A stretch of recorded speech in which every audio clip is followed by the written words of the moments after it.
વડોદરાના ડભોઈમાં રખડતા શ્વાનનો આતંક છે। 7 દિવસમાં 35થી વધુ લોકો પર શ્વાનનો હુમલો છે। રેફરલ હોસ્પિટલમાં ઇન્જેક્શન લેવા કતાર લાગી છે। શહેરના ઘણા વિસ્તારોમાં રખડતા શ્વાનનો ત્રાસ છે। રસીકરણ ખસીકરણની વ્યવસ્થા ન હોવાનો સ્થાનિકોનો આક્ષેપ છે। પાલિકાની નિષ્કાળજી સામે સ્થાનિકોમાં રોષ જોવા મળી રહ્યો છે।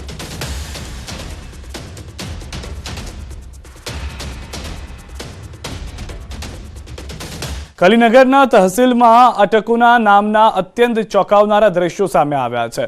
જે જોઈએ તે ચોંકી જાય તેવા દ્રશ્યો જોવા મળી રહ્યા છે। પીળીભીતમાં વાઘની દહેશતથી લોકોમાં ફફડાટ ફેલાયો છે। પીળીભીતના જંગલમાંથી નીકળી વાઘ એક ખેડૂતના ઘરે પહોંચી દિવાલ પર ચડી ગયો, જ્યાં વાઘને પોતાના ઘરની દિવાલ પર જોઈ ખેડૂતના પગ નીચેથી જમીન સરકી ગઈ।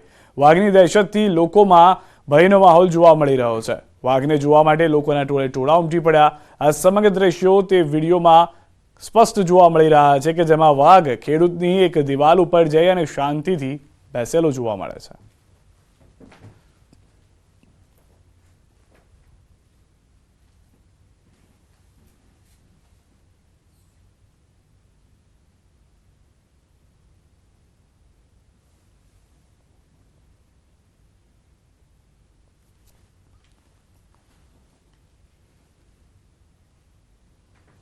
આ તરફ અમદાવાદમાં કોરોનાના વધુ 2 કેસ નોંધાયા છે। એક મહિલા અને એક પુરુષનો કોરોના રિપોર્ટ પોઝિટિવ આવ્યો છે। અમદાવાદમાં કોરોનાના 35 એક્ટિવ કેસ, એક દર્દી હોસ્પિટલમાં દાખલ, 34 દર્દીઓ હોમ આઇસોલેટ છે। તો કોરોનાના કેસમાં સતત વધારો। અમદાવાદ શહેરમાં વધુ 2 કેસ નોંધાયા। એક મહિલા અને એક પુરુષ કોરોના રિપોર્ટના પોઝિટિવ આવતા કુલ આંક અમદાવાદમાં કોરોના પોઝિટિવ દર્દીઓનો 35 થઈ ગયો છે। 35માંથી એક દર્દી હોસ્પિટલમાં દાખલ છે, જ્યારે 34 દર્દીઓને હોમ આઇસોલેટ કરવામાં આવ્યા છે।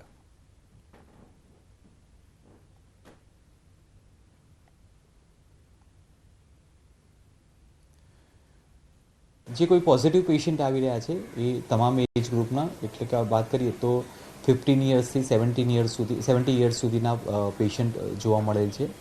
તમામે almost second dose, booster dose મેળવી લીધેલો હોય તે પ્રકારની વેક્સિનેશનની હિસ્ટ્રી મળેલી છે। જે લોકો ઇન્ટરનેશનલ ટ્રાવેલિંગ કરેલું છે અને કોઈ રેસ્પિરેટરી એમને સિમ્ટમ્સ જણાય છે તે લોકો ટેસ્ટિંગ માટે જાય છે ને ત્યાં એ લોકોને પોઝિટિવ પેશન્ટ તરીકે ડિક્લેર થતા હોય છે। હાલમાં એક પેશન્ટ છે જેને આપણે હોસ્પિટલાઇઝ છે, બાકીના તમામ પેશન્ટ હાલમાં હોમ આઇસોલેશન અંતર્ગત છે। તો અમદાવાદમાં કોરોનાની દહેશત, તકેદારી વધારાઈ છે। એએમસી આરોગ્ય વિભાગે શરૂ કર્યા છે કોવિડ ટેસ્ટ।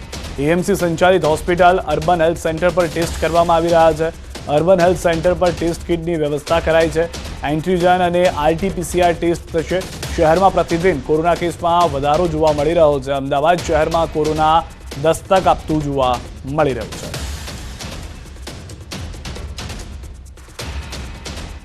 અમદાવાદ શહેરમાં કોરોનાએ દસ્તક છે તે આપી દીધી છે। પ્રતિદિન કોરોનાના કેસીસમાં વધારો થઈ રહ્યો છે, ત્યારે અમદાવાદ મહાનગરપાલિકાના આરોગ્ય વિભાગે તમામ તૈયારીઓ છે તેને આખરી ઓપ આપી દીધો છે અને અમદાવાદ શહેરના જેટલા પણ અર્બન સેન્ટરો છે ત્યાં ટેસ્ટિંગની પ્રક્રિયા છે તે શરૂ કરી દેવામાં આવી છે। એ જ રીતે અમદાવાદ શહેરના જેટલી પણ એમ્સ સંચાલિત હોસ્પિટલો છે તેની અંદર એસવીપી હોય, સરદારબેન હોસ્પિટલ હોય કે પછી માની શકાય કે એલજી છે કે વીએસ છે, તમામ હોસ્પિટલોની અંદર પણ કોવિડને ટેસ્ટને લઈને પ્રક્રિયા છે તે શરૂ કરી દીધી છે। આરટીપીસીઆર ટેસ્ટ પણ થઈ રહ્યો છે, એન્ટીજન ટેસ્ટ પણ છે તે કરવામાં આવી રહ્યો છે। આપ જોઈ શકાય છે કે જોધપુર સેન્ટર ઉપર પણ આરોગ્ય વિભાગ તરફથી ટેસ્ટની પ્રક્રિયા શરૂ થઈ છે। જે પણ વ્યક્તિ ઓપીડીમાં આવી રહ્યા છે, ખાસ કરીને સિમ્ટમ્સ દેખાઈ રહ્યા છે, શરદી ખાંસી હોય તે પ્રકારના સિમ્ટમ્સ હોય છે, તે સિમ્ટમ્સના દર્દીઓ છે તેની જે એન્ટીજન ટેસ્ટ છે હાલ કરવામાં આવી રહ્યા છે, ત્યારબાદ તેની પ્રાથમિક માહિતી આખી લઈ લેવામાં આવી રહી છે અને ત્યારબાદ સમગ્ર જે ટેસ્ટ બાદ જ તેઓને આરટીપીસીઆર ટેસ્ટ અને અન્ય જીનોમ સિક્વન્સ માટે બહાર મોકલવામાં આવી રહ્યા છે। હાલ અમદાવાદ શહેરમાં માનવામાં આવ્યું છે કે 35થી વધુ એક્ટિવ કેસ હાલ નોંધાઈ રહ્યા છે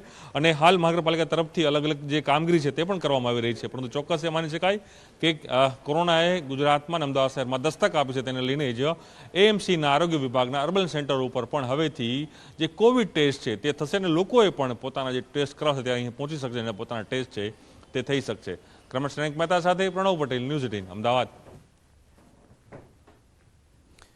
તો અમદાવાદ શહેરની અંદર આરટીપીસીઆર ટેસ્ટને વધારવાનું પણ શરૂ કરવામાં આવશે, કારણ કે એન્ટીજન ટેસ્ટ તો વધારવામાં આવ્યા છે।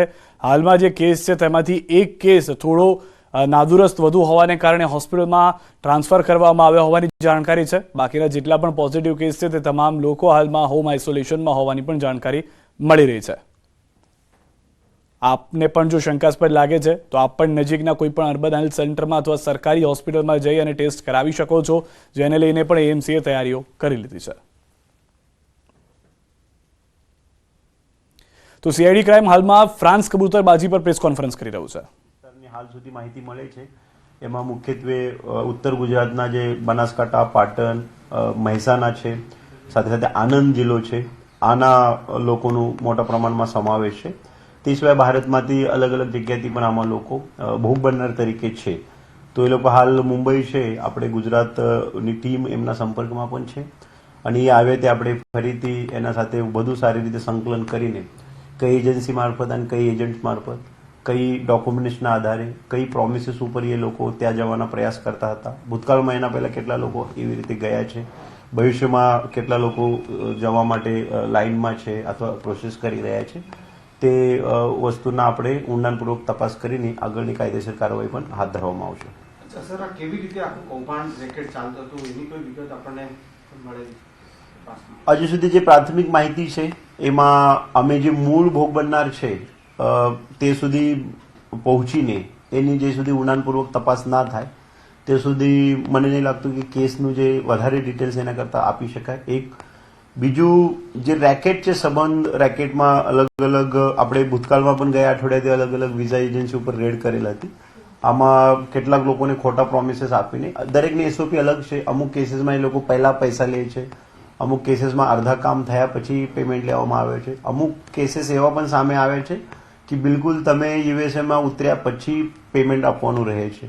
તો અલગ અલગ એજન્સીના અલગ અલગ એમઓ છે, લોકોની જરૂરિયાત કેટલી છે, લોકો કેટલા સામેવાળા સધન છે, એની ડોક્યુમેન્ટ્સમાં શું ક્ષતિ છે, ડોક્યુમેન્ટ્સ કેવી રીતે બનાવવામાં આવે છે, કેટલા ફોર્જ ડોક્યુમેન્ટ બનાવવામાં આવે છે, એના આધારે એનું રેટ નક્કી થતું હોય.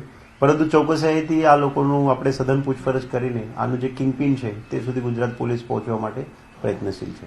અચ્છા સર, આ જે ગુજરાતીઓ જે પકડાયા છે તો આપણે ઇન્ડિયન એમ્બેસી કે પછી મિનિસ્ટ્રી ઓફ હોમ અફેર્સ દ્વારા કોઈ વિગત જાણકારી આપવામાં આવી છે અથવા આપણે કંઈ? અમારા Gujarat police bureau of immigration અને ભારત સરકારની જે એજન્સી એના સાથે સંકળાયેલ છે એના સાથે અમે કોન્ટેક્ટમાં છીએ.